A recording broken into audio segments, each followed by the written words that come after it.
अस्सलाम वालेकुम प्यारे बच्चों, कैसे हैं आप? उम्मीद है खैरियत से होंगे। मैं भी खैरियत से हूँ। मैं आपकी टीचर, सिंधी की टीचर, और आज मैं आपको पढ़ाने जा रही हूँ सिंधी उर्दू की अलिफ बे।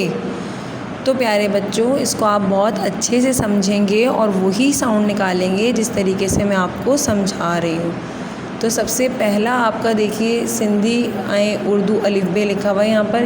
ये वाले लेटर जितने भी हैं ग्रीन, ये सब सिंधी में हैं, और ये जो लेटर लिखे हुए हैं ये सब उर्दू में हैं। तो आपको इस तरह पता चल जाएगा कि इनका साउंड कैसा निकलेगा। तो यहाँ पे पहला लफ्ज़ आपका, पहला हर्फ आपका है अलिफ़। इसको उर्दू में भी अलिफ़ ही पढ़ा जाता है। दूसरा आपका है बे, इसको उर्दू में भी बे ही पढ़ा जाता है। लेकिन जो तीसरा आपका है बे, इसको ये उर्दू में नहीं होता, ठीक है, ये सिंधी में ही होता है। इसके खड़े दो नुक्ते होते हैं और ये होंठों को दबा के बोला जाता है बे, ठीक है।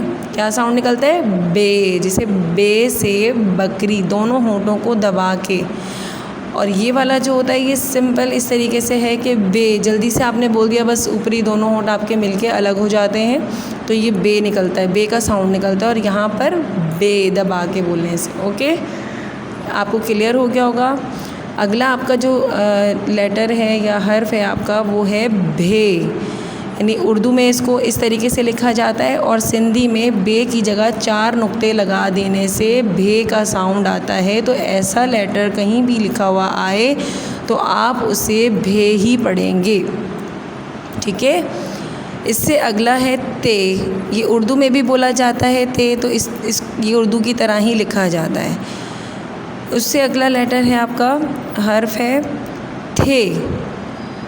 तो थे में होता क्या है कि उर्दू में इस तरीके से लिखा जाता है, लेकिन सिंधी में ते की जगह पर 4 नुक्ते लगा देने से थे बन जाता है और वो थे का साउंड देता है, जैसे थे से थेलो। अगला हर्फ है आपका टे। उर्दू में टे इस तरीके से लिखा जाता है, इस पे छोटी तोएं होती है, लेकिन सिंधी में टे पर छोटी तोएं की जगह 2 नुक्ते ऊपर और 1 नुक्ता नीचे लगाया जाता है, तो ये टे बन जाता है। इन नुक्तों की भी एक लॉजिक है जो मैं आपको आगे चल के बताऊँगी कि इनमें इस तरह फ़र्क क्यों कि 2 ऊपर ही होने चाहिए और 1 नीचे ही होना चाहिए, इसकी वजह आपको आगे चल के पता चल जाएगी।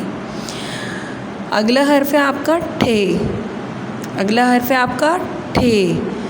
उर्दू में ठे इस तरीके से लिखा जाता है, जबकि सिंधी में ठे के 2 खड़े नुक्ते होते हैं। तो ऐसा हर्फ जहाँ पर 2 नुक्ते खड़े हों उसको आपको उसकी साउंड जो निकालनी है वो ठे की साउंड निकालनी है और उसको ठे ही पढ़ना है। इससे अगला हर्फ है आपका से। यहाँ आपको टे में और से में फ़र्क पता चल जाएगा। अब देखिए, अगर आप 2 नुक्ते ऊपर और 1 नुक्ता नीचे लगा रहे हैं तो वो टे बन रहा है, लेकिन अगर आपने से लिखना है तो आप 2 नुक्ते नीचे और 1 नुक्ता ऊपर लगाएंगे तो ये से बन जाएगा, वरना इसमें और इसमें आपको पहचान करने में मुश्किल होगी। तो यही इसकी पहचान है कि से के 2 नुक्ते नीचे और 1 नुक्ता ऊपर होता है, ठीक है। मेरे ख़्याल से आपको ये अच्छे से समझ आ गया होगा। अगला चलते हैं। आगे हर्फ है आपका पे।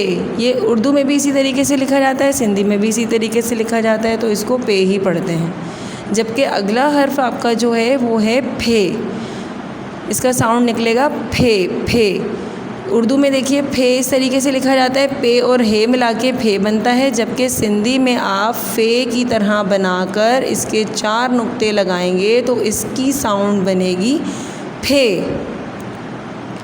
अगला हर्फ है आपका जीम। जीम उर्दू में भी ऐसे ही होता है और सिंधी में भी ये वाला जीम इसी तरीके से होता है, लेकिन जीम के ख़ानदान में और भी लेटर्स आते हैं जो कि आपको आगे आगे मैं समझाती जाऊंगी। और से समझना है, ये सिंपल जीम है, जैसे हम बोलते हैं जीम जिस तरीके से बोला जाता है उसी तरीके से। लेकिन ये जो अगला जीम है इसकी आवाज़ जो है ये ये सिंधी ज़बान का एक ख़ास हर्फ है और ये उर्दू में नहीं होता। उर्दू में इस तरीके का जीम नहीं होता। जीम के ही ख़ानदान से इसका ताल्लुक़ है, लेकिन इसकी आवाज़ के लिए आप अपने जो तालु और ज़बान की चोटी में से आवाज़ बाहर को जाती है सिंपल जीम की। यानी आप जो तालू पे आपके जो ज़बान लग रही है, जैसे आप बोल कर देखिए जीम, तो आपकी हल्की सी ज़बान जो है वो तालू को टच हो रही है और आप इसको बाहर की तरफ आवाज़ को निकाल लो तो सिंपल जीम निकल रहा है। जबकि ये वाला जीम जब आप बोलेंगे तो आपको इस आवाज़ को बाहर निकालने के बजाय अंदर खींचना है। ज़बान के किनारों को ज़रा ज़्यादा देर दबाकर आवाज़ को अंदर की तरफ खींचना है।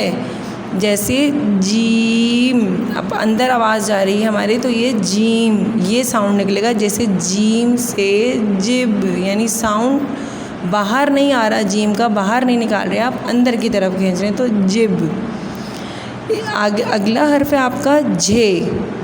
उर्दू में भी इसी तरह झे लिखा जाता है, सिंधी में भी इसी तरह झे लिखा जाता है, तो ये भी पढ़ना इतना कोई मुश्किल नहीं है। आप ये जहाँ भी इस तरीके से लिखा हुआ आएगा आप इसको झे ही पढ़ेंगे।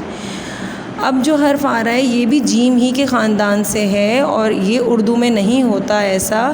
जीम, इस हर्फ से कोई लफ्ज़ शुरू नहीं होता। ये नून गुन्ना और जीम की आवाज़ को मिलाकर बोला जाता है। मिसाल के तौर पे मैं आपको एक वर्ड बताती हूँ। जैसे कि आप मंज बोलते हैं, आप मंज बोलते हैं, जबकि हम मंज उर्दू में अगर लिखते हैं तो इस तरीके से लिखेंगे कि मैं आपको लिखकर बताती हूँ कि देखिए मीम, नून और जीम, ये मंज, ये हमने यहाँ लिखा मंज। इसमें नून और जीम एक साथ आ रहा है यहाँ पर, लेकिन उर्दू में आ रहा है। जबकि हम सिंधी में इसको लिखेंगे तो सिंधी में मंज जो है वो इस तरीके से लिखा जाएगा। ये देखिए,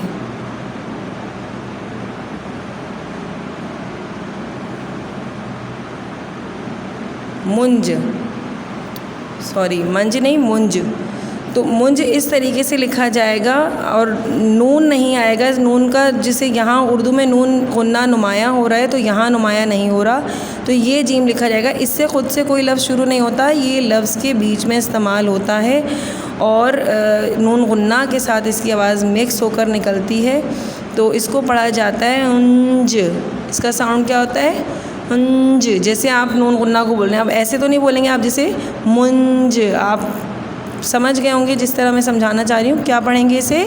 मुंज। तो बेटा यहाँ तक यकीनन आपको ये हर्फ जो हैं बहुत अच्छे से समझ आ गए होंगे। आगे मैं आपको जैसे जैसे आपके असबाग आगे बढ़ते जाएंगे मैं आपको और अल्फाज जो है वो मैं आपको बताती जाऊँगी किस तरीके से उन हर्फ की किस तरीके से आवाज़ निकलेगी, तो वो आपको मैं सब के सब समझाऊँगी। यकीनन आपको यहाँ तक बहुत अच्छे से समझ आ गया होगा, तो अच्छे से समझ लीजिएगा, याद कीजिएगा, अपना बहुत सारा ख्याल रखिएगा। अल्लाह हाफ़िज़।